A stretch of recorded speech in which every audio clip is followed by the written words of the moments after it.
नमस्कार मंडळी. आजच्या व्हिडिओमध्ये आपण शरीरात होणाऱ्या विटॅमिन B12ची कमतरता त्यासाठी कोणते घरगुती उपाय आपण करू शकतो हे या व्हिडिओमध्ये पाहणार आहोत. व्हिडिओ शेवटपर्यंत नक्की पहा. विटॅमिन B12ची कमतरता आणि त्याचे घरगुती उपाय. विटॅमिन B12ची कमतरता आजकाल अनेकांमध्ये जाणवते. विशेषतः शाकाहारी आहारात याचे स्रोत मर्यादित असतात. शरीरातील रक्ताची पातळी टिकून ठेवण्यासाठी आणि मज्जासंस्थेच्या म्हणजे नर्व्हस सिस्टीम कार्यासाठी हे अत्यंत महत्त्वाचे आहे. विटॅमिन B12 नैसर्गिकरित्या वाढवण्यासाठी खालील घरगुती उपाय आणि खाद्यपदार्थ फायदेशीर ठरतात.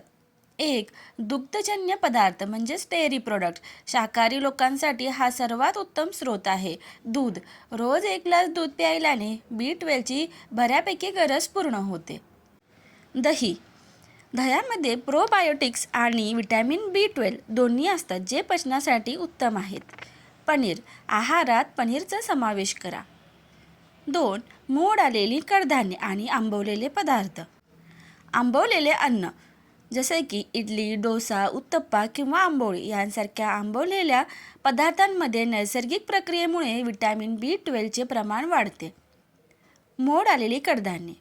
मूग, मटकी यांना मोड आणून खाल्ल्याने त्यातील पोषक तत्वे वाढतात.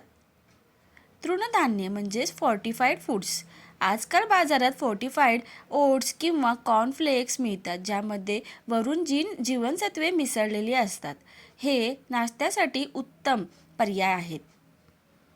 4. अंडी व मांसाहार. अंडी. रोज 1 उकडलेले अंडे खाल्ल्याने B12 मिळते. मासे. टुना, साल्मन यांसारख्या माशांमध्ये याचे प्रमाण भरपूर असते. चिकन और मटन. चिकन किंवा मटणाचे यकृत म्हणजेच लिव्हर हा B12चा सर्वात मोठा स्रोत मानला जातो. 5. बीटरूट आणि फळे.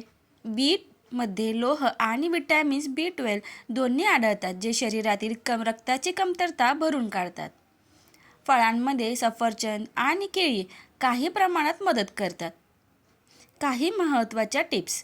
पचनशक्ती सुधारा. कधीकधी आपण योग्य आहार घेतो पण शरीर B12 शोषून घेऊ शकत नाही. त्यासाठी पचनशक्ती चांगली असणे गरजेचे आहे.